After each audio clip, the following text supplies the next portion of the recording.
Well, good morning and welcome to Thursday Thought on this blustery Thursday morning. During the holiday season, I have a tough time knowing what to say in my Thursday Thought forum. On the one hand, I know I probably ought to say something about the happiness of the holiday, something about the true meaning of Christmas, the gathering of families, and the generally festive atmosphere.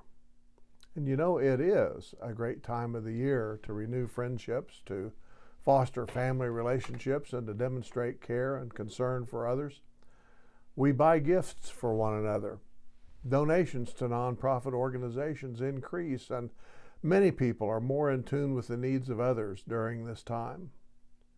But on the other hand, there's a darker side that tends to come more to the forefront during this time.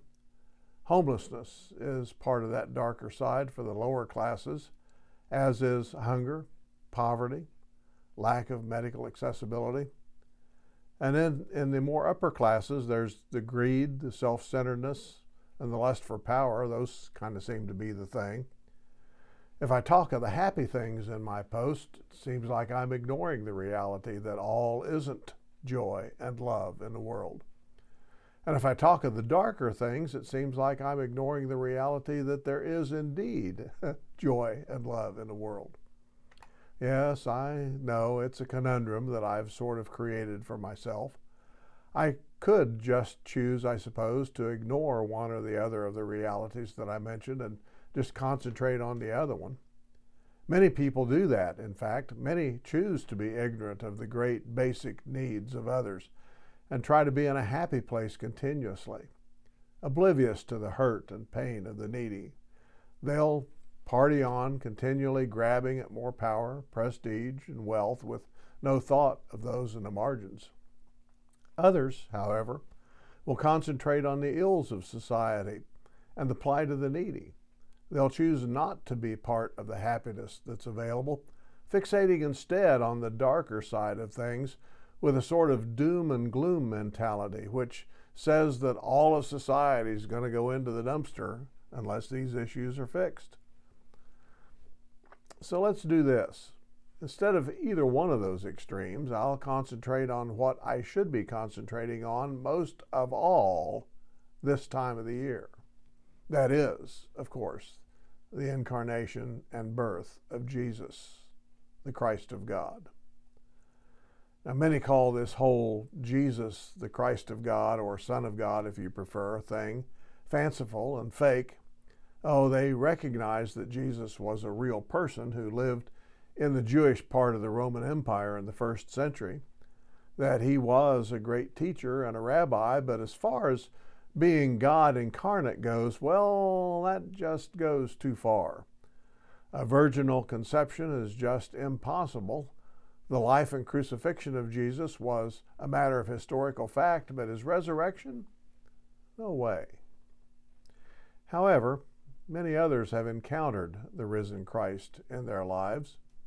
People throughout the centuries have not only acknowledged Jesus as Lord and God, but they've placed their faith and trust in him, changing their lives in the process and changing the lives of countless others through their service and love for whom Jesus calls their neighbor. Now, I don't know where you fall in all of this, but I say to you who might not believe the Jesus story, what if it's true? What if it really happened, as has been told in not only the biblical accounts, but also in secular historical accounts?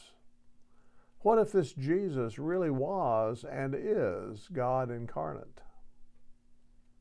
Well, I know there are many who have relegated that old question, what will you do with Jesus, to the trash bin, but it remains, regardless of your or anyone else's opinion, one of the seminal questions, I think, of all time. And I continue to believe, even though others do not, that there are but three answers to the question.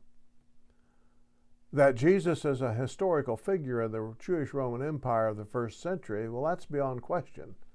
That's established fact. And the same goes for his life of teaching and his crucifixion by the Romans. So the answers to what will you do with Jesus, which remain, must be those that C.S. Lewis gave to that question in his book, Mere Christianity. And I quote Lewis here. I am trying here to prevent anyone saying the really foolish thing that people often say about him, that is, Christ. I'm ready to accept Jesus as a great moral teacher, but I don't accept his claim to be God. Well, that is the one thing that we must not say.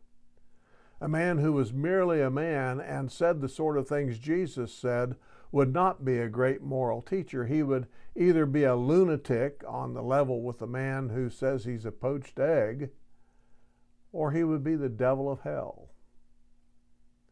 You must make your choice.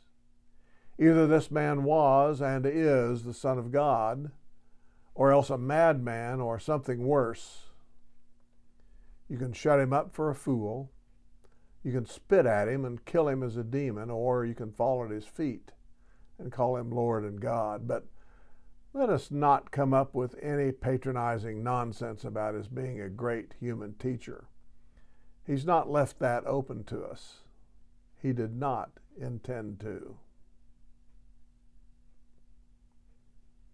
May your Christmas day be blessed.